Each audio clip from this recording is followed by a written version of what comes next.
Hi guys, a quick little video today about things that when you're recovering from trauma you're often not told about, and during that trauma recovery you often think that you are just causing yourself catastrophic damage when in fact it's all part of the recovery process itself. So I get to play with fire and explain a little bit about what I'm talking about. The thought is usually you're coming out of hospital, you've had your traumatic injury, and you're really in a weak state and you're barely flickering along. So this is you as that first candle,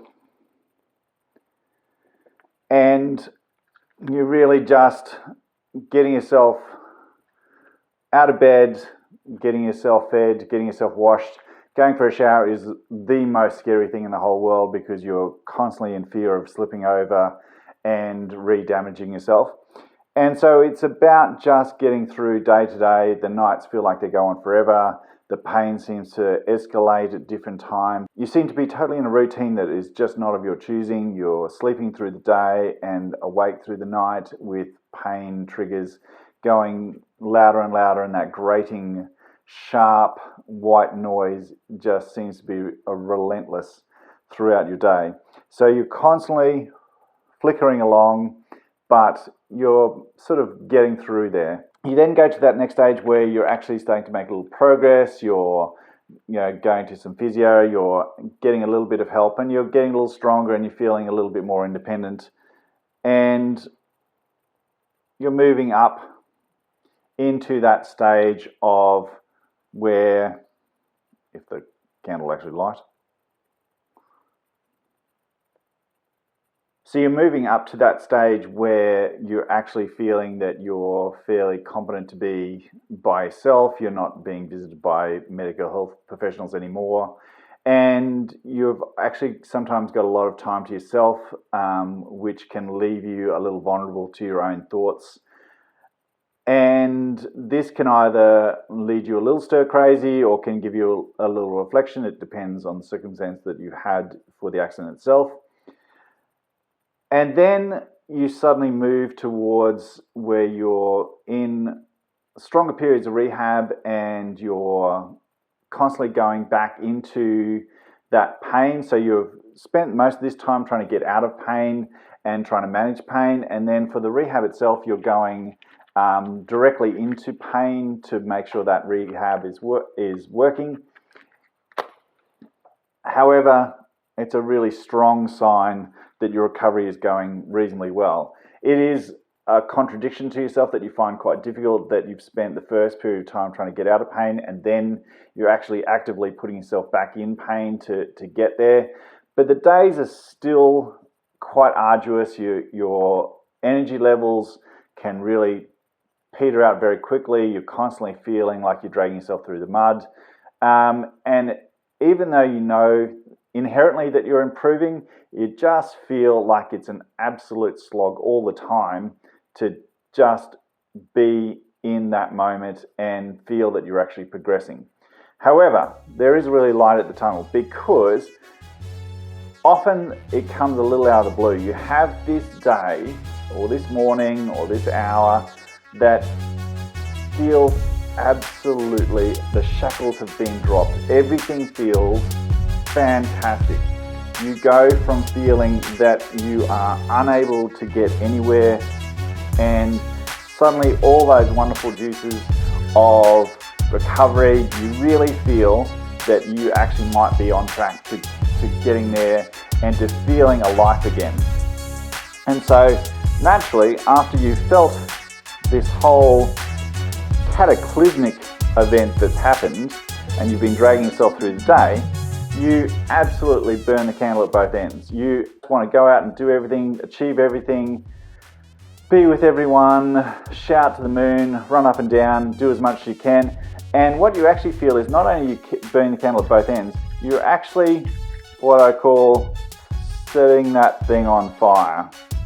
So you feel absolutely amazing and you feel that life is fantastic. So you've actually gone and You've lit the candle at both ends and you are trying to do the very best you can do and cram as much of yourself in. Once the candle is lit at both ends, you want to absolutely enjoy every moment. You want to drink in all the experiences you possibly can, all the things that you were denied over the last few months or years, even sometimes during that recovery, and you just want to hammer everything into those moments, because finally you can see that maybe there is light at the end of the tunnel.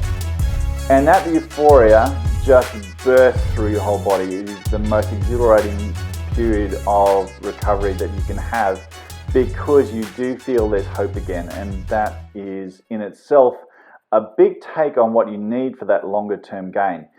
However, the unfortunate thing that you're not told about at the time is after these exhilarating moments happen, and they can last for half an hour, you can be lucky to have them for a half day or a day or even a couple of days. Usually it's about half a day or a day, and then you have used up all that excess energy. You have used up all that extra fuel, and the adrenaline is now run out of you, and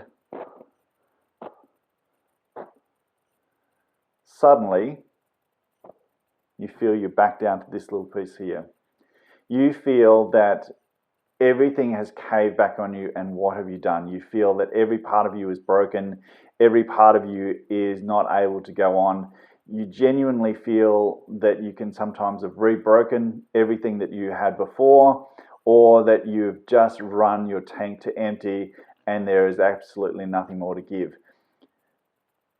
And that is true. You actually have run your tank to empty because you just didn't have very much energy stored up in your stamina tank before. And it is the first time that you've been able to use that tank for such a long time that you've just totally overworked it and run it down to empty. So the biggest thing is telling yourself you're not rebroken.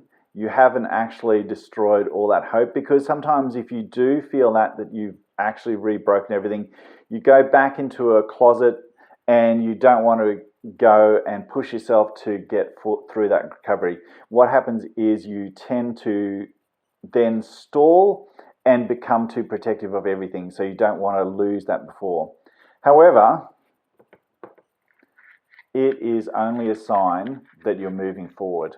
So once those juices are replenished, you're actually stronger. You're not starting back down here. You're actually going up further. It just feels like you were crushed. It just feels like you'd lost everything, like you'd overdone anything, and now everything is lost.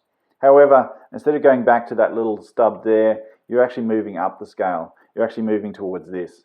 And it's that confidence to get through that night, which can sometimes be arduous and torturous and feel indefinite, to get to that next morning, take a nice big breath. Yes, you won't have those juices that you had the day before, but you're still stronger than you were 3 days before that or 4 days before that.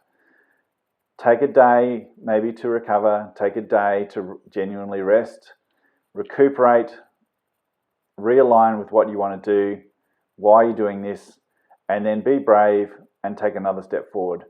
So all is not lost when you have that euphoric day. It is really about taking a step back, allowing your body to recover from that euphoria, and it's actually genuine rest that's required, getting out of that headspace that I've rebroken, realign with what you want to do, and go back into rehabilitation. Rehabilitation is that long, slow grind to get you better and healthier for a fantastic tomorrow that you want to step into. I hope this really helps. I certainly wish someone had told me at the time that when you have those euphoric days that all is not lost. And this is here for you to just understand what's happening. Best of luck in your future. I hope you get through your trauma as quickly and as well as possibly can be done. And I hope to see you out there in the future. If you like these videos, please like and subscribe and tell your friends, share them as much as you possibly can. Thank you.